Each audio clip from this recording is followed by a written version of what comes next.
Act 3 The Mole Chapter 17. Days later. All for one point of view.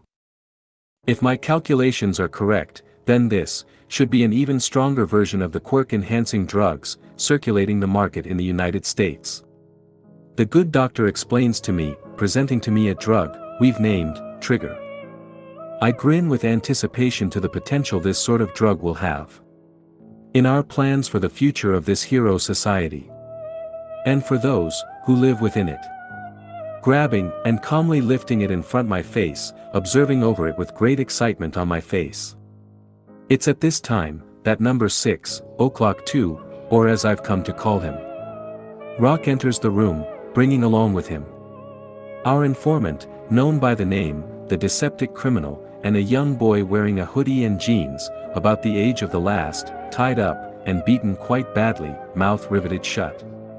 I and the doctor look to them as I place the drug back into his hands, slowly approaching to meet the pair, bringing my arms out at my sides as I smile with excitement to the sight. The Deceptic Criminal, to what do I owe for such a sudden visit? Cutting straight to the chase, as he always does, speaking in a more than energetic tone. Cut the bull crap. There's someone else in that school with multiple quirks, and since you're the only one I know who can give and take quirks, it's pretty obvious to me where he got them from. Have you no control over your other informants? I maintain composure, and lower my arms, shaking my head as I spoke in a more than relaxed tone. I must admit, there is 2 students in that school who acquired their quirks from me. In exchange they are indebted to me, and do for as I request in my times of need, but none of them received more than 1 quirk, and all of them in question were initially quirkless. He stopped near us, speaking in a more serious tone. Then how does he have 2 quirks? The choice of tone was less than ideal, but I indulge, becoming curious myself now. You make it sound as though this individual is of great importance. Do tell me what you know about this boy with multiple quirks. And just how you know he has multiple quirks. With pleasure. Well, for starters, he's Lady Nagant's son.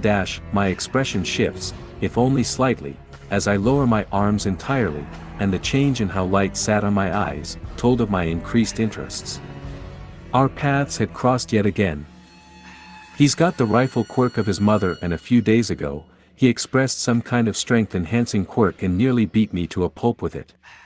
He moved so fast that I didn't even have a chance to react. He admits, as I begin to grin to the news. Kaido Quirk. To think him and I would cross paths again, I must admit, I thought we may one day cross again, but never quite like this. I remember his quirk. Chi manipulation.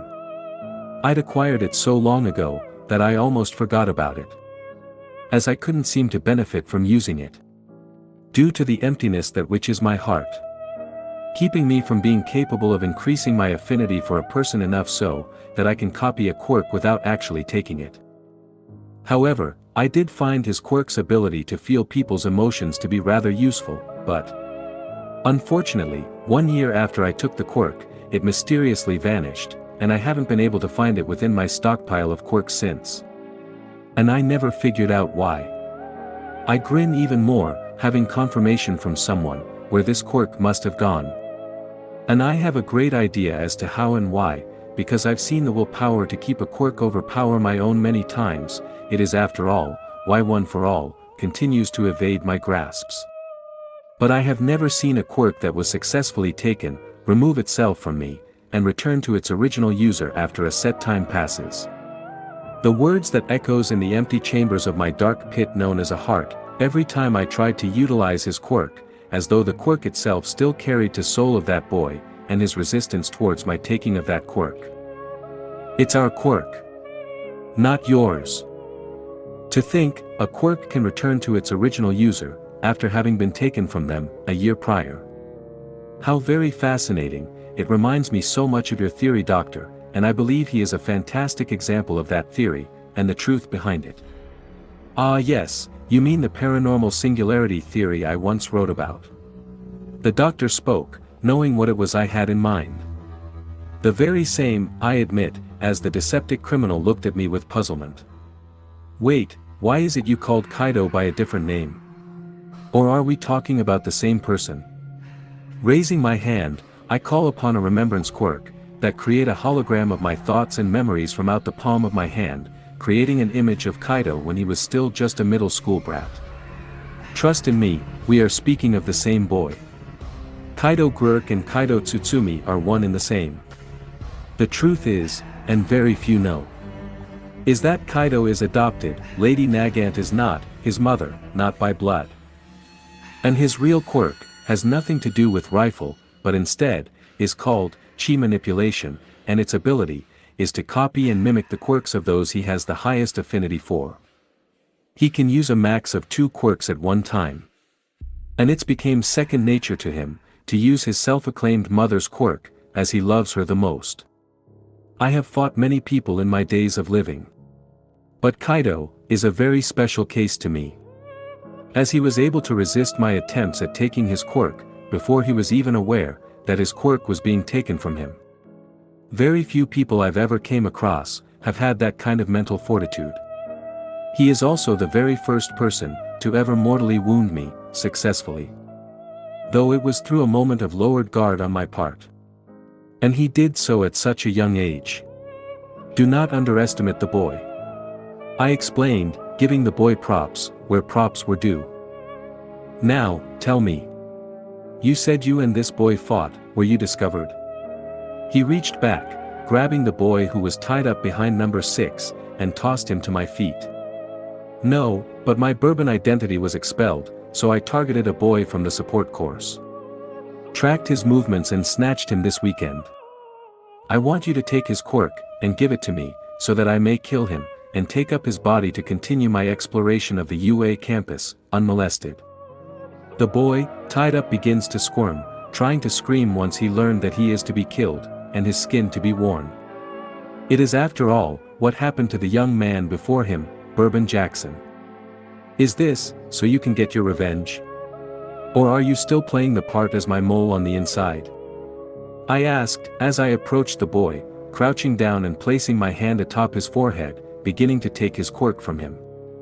I'm not interested in the ideals of revenge. However, I am more invested in this, Kaido boy, than I was before. And I'd just like to keep a close eye on him. Because, I get the feeling he's going to be trouble for us, in the future.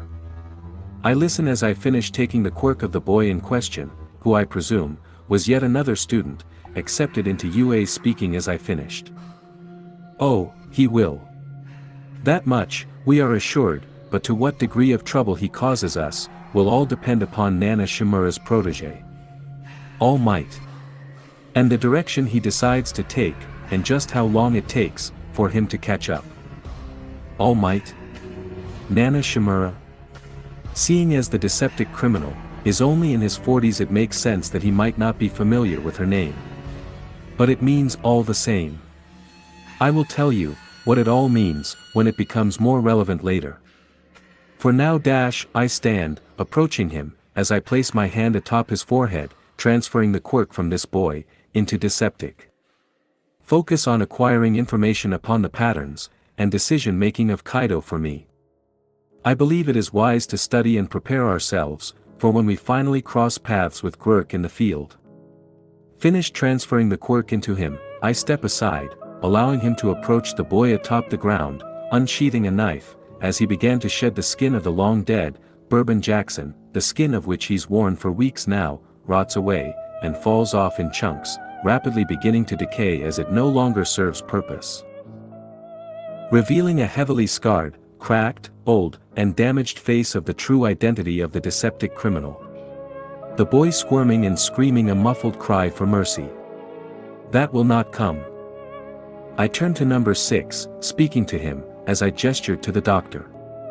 I want for you to begin scanning and watching over the many drug-dealing operations in the neighboring city, cite the routes they use, and relay them to me. We have a new drug, we must begin preparing to distribute samples off. Nodding, as he pulled his hero mask back atop his face, and turned, walking away.